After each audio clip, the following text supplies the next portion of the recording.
since the issues of corruption in the county emerged, when you highlighted the money that was lost from the county just 2 to 3 weeks to the general elections. In my view, we need to have a purge at the leadership of the county, more specifically the administration office of the county. And I say that the person who needs to take personal responsibility by stepping aside is the County Secretary, Mr. Joseph Ogutu. I want to reiterate from here, from my office here, that is what must happen. Because you know that the fish begins to rot from the head. If you go to the market to buy fish, if you don't check the head of the fish, you might buy the fish, but when you cook it, the fish will be actually rotten.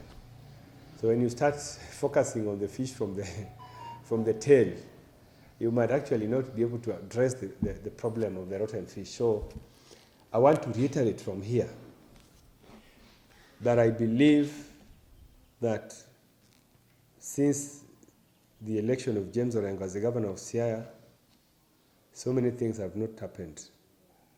If you compare with the elections of the other governors in other counties, if you look at Busia, the first thing that happened when Otuoma was elected was that the members of the previous regime voluntarily exited.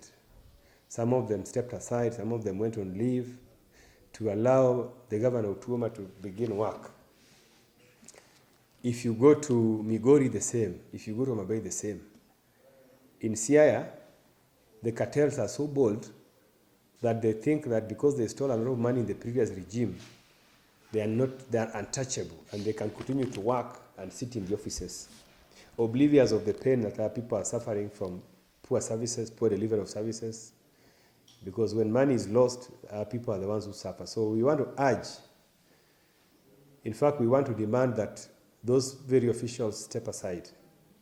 They must step aside because the governor has already instituted a team led by Mr. Uko to undertake forensic audit of the financial operations of the county for the last 2 years. Those operations, those forensic audits cannot happen if the very people who perpetuated those malpractices are still sitting in the offices. So we want to urge them once more that they need to step aside. If they don't step aside, then we are going to get them out of those offices by force. In the next 1 week, I'll be mobilizing all Siaya residents to go to the county offices where those officers are sitting, and they will be forced to leave those offices by the people of Siaya.